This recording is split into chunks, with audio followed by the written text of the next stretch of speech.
So, thank you very much for having us today, Lisa. Thank you. As we're starting this program, why don't you tell us a little bit about yourself, your company, and how you got started? Sure. My name is Lisa Williams. I own Cap8 Doors and Hardware. Started the company about 13 years ago pretty much from scratch. So prior to starting Cap8 Doors, I owned a real estate brokerage company. And then even prior to that, I was a management consultant. So I did a management consultant for a number of years, left that. My brother and I started a brokerage company. I didn't have a passion for it.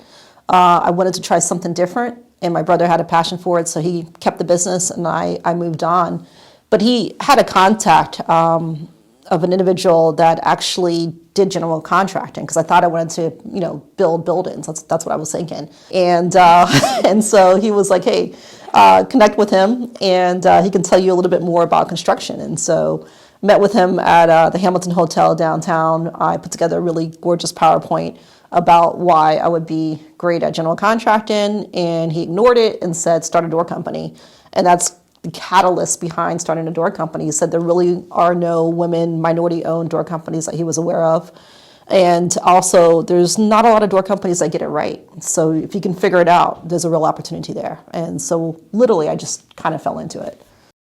Perfect. So when speaking about those gaps, what have been your biggest challenges in working in the Division 10, Division 9 space, as being a woman-owned small business itself? What have been your biggest challenges? So there's challenges in general. Just in Division 8 is a very challenging trade. So I had no idea when I got into it how challenging it was. My perception of a door is that it's just a door and it's some very basic hardware. How difficult could this be? You don't really think about it, but it's extraordinarily difficult. And the margin of error is, 1/16th of an inch for just about everything. There's a very low margin of error when it comes to doors, frames, and hardware.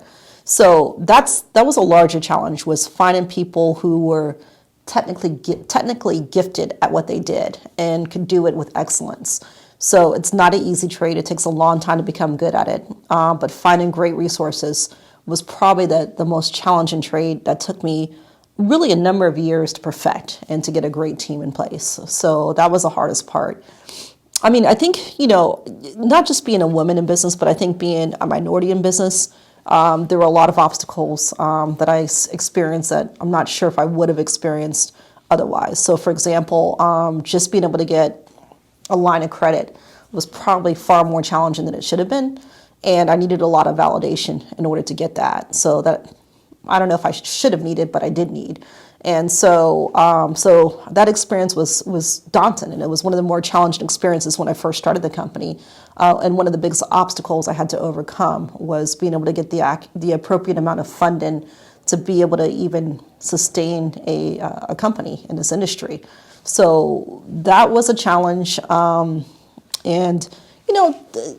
this is an industry that's been dominated for the most part, just door distribution by, for the most part, white males. And so just being able to have manufacturers realize that, I am extraordinarily capable. I may not have done doors, but I've owned businesses before.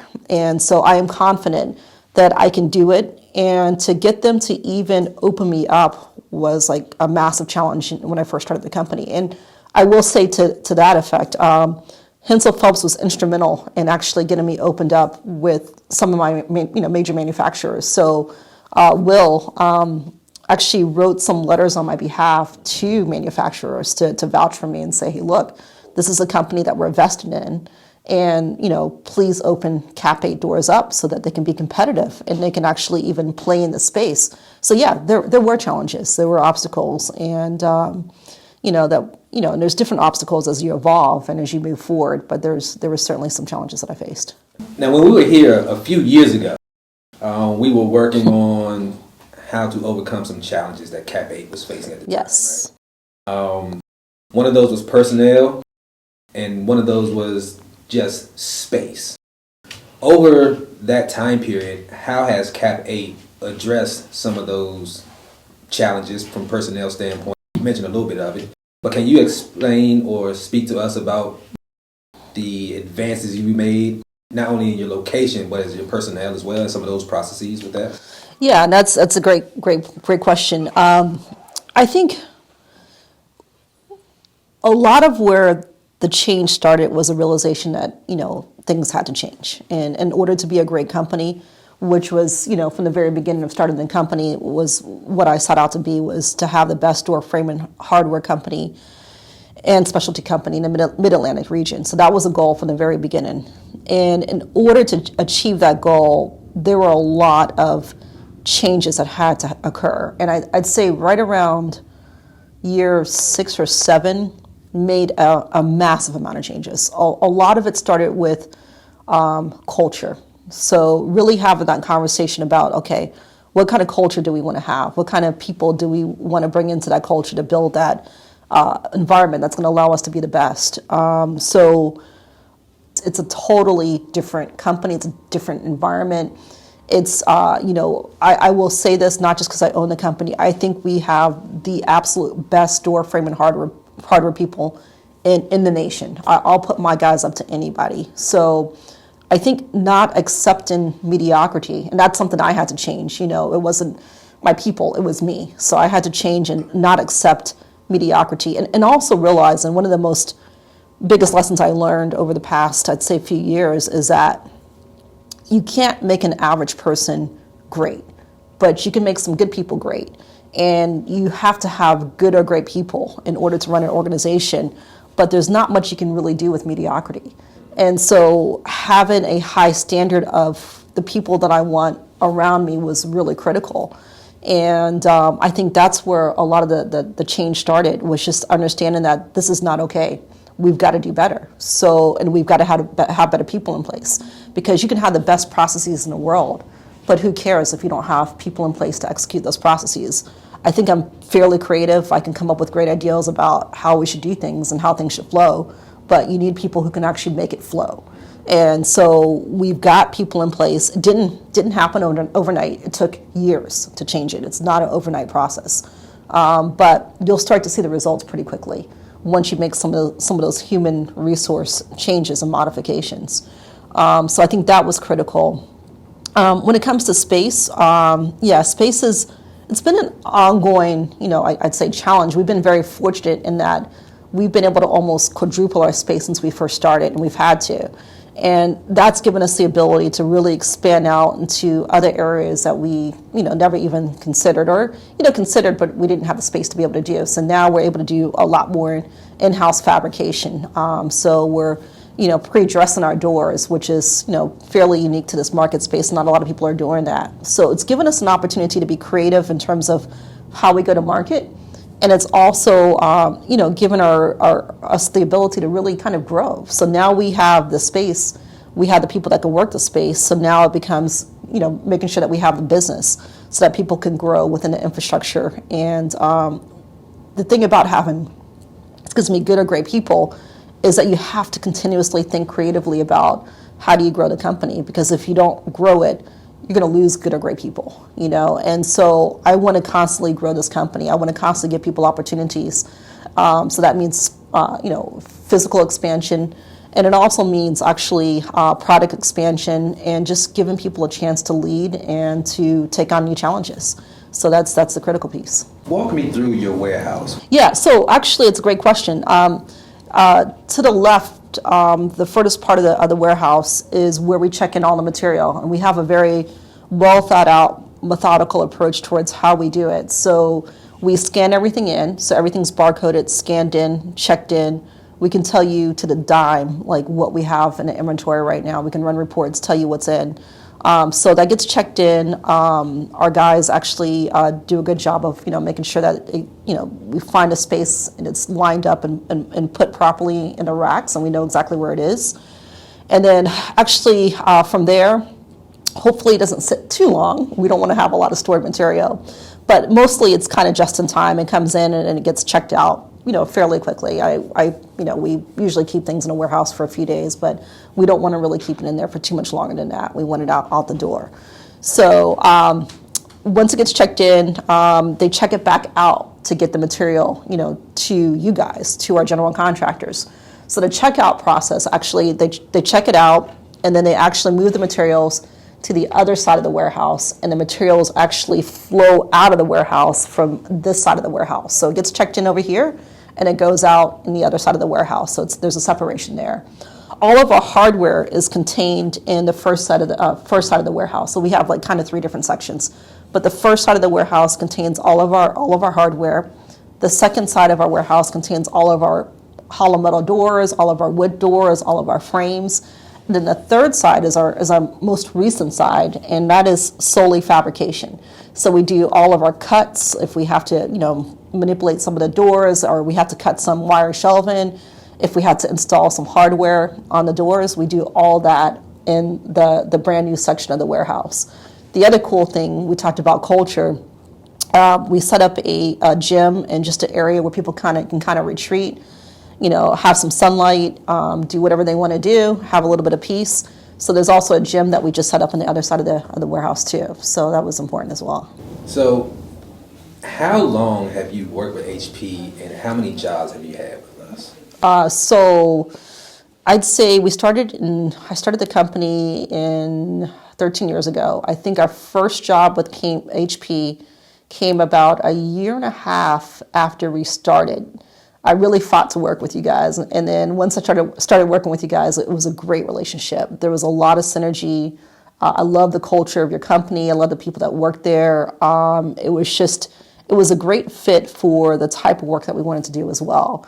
So to date, we've done over 30 jobs with Hensel Phelps, which is pretty remarkable, actually. So you guys have been incredibly instrumental in our growth. You've been there from the beginning for the most part, and you've helped our company grow a lot.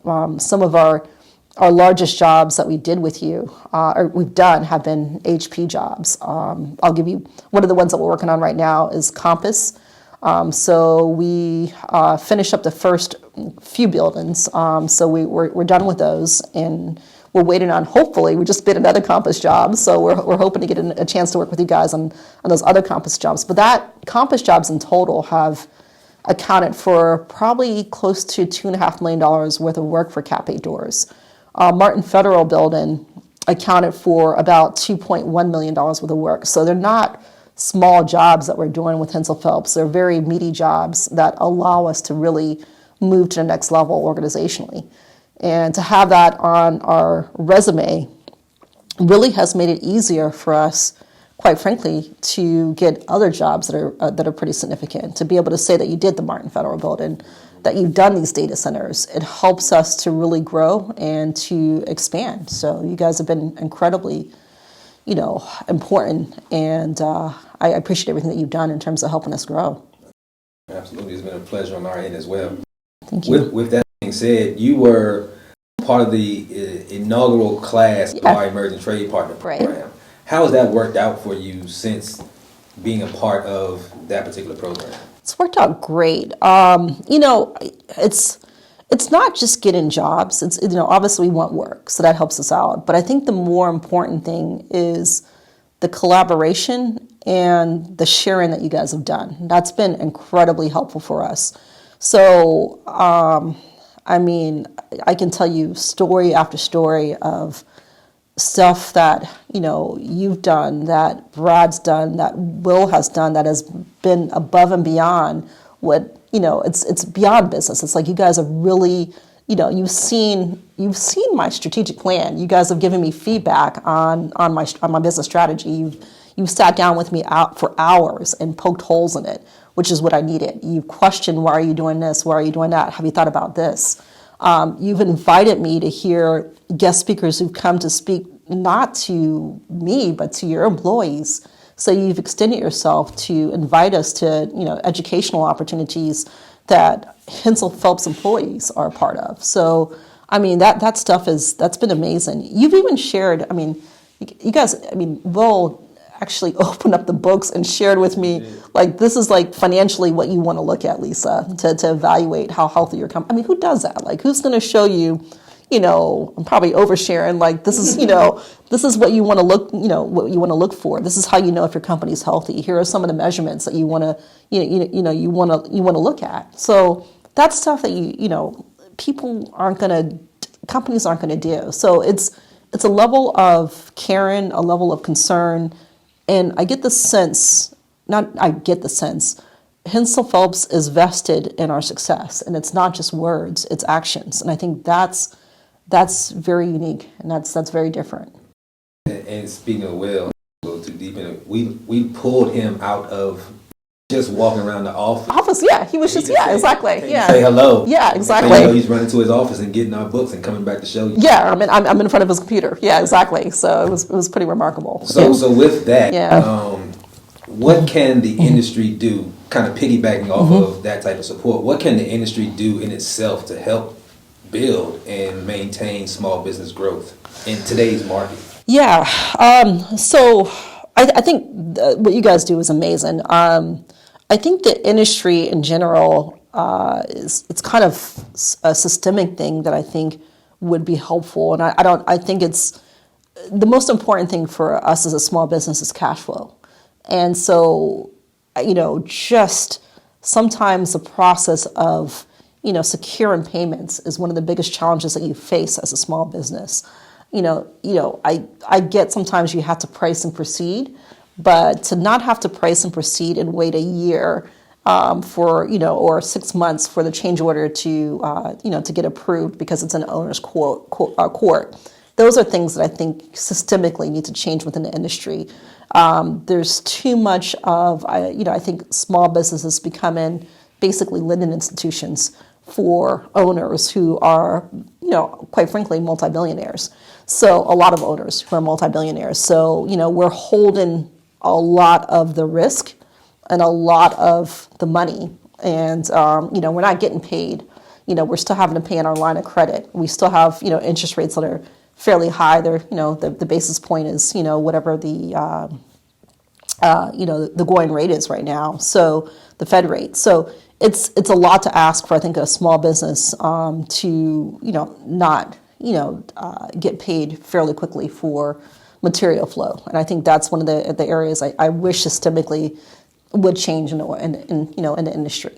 So the other area, if I can point out one more thing, is I think that one of the biggest changes I've noticed recently, or not recently, over the past couple of years, is there seems to be a greater level of paperwork and compliance documentation that's involved with construction. So again, I think I'm assuming that everything's based on some type of lawsuit or litigation that occurred, and so now we add another sheet of paper to that you have to sign or sign off on. But I think that stuff can become a little bit onerous too. So I don't know how you change it or how you go back to something different. But I think streamlining that compliance process and making it a little bit more user friendly would be a couple of the areas. Another area that I think that there's an opportunity for growth around in our industry.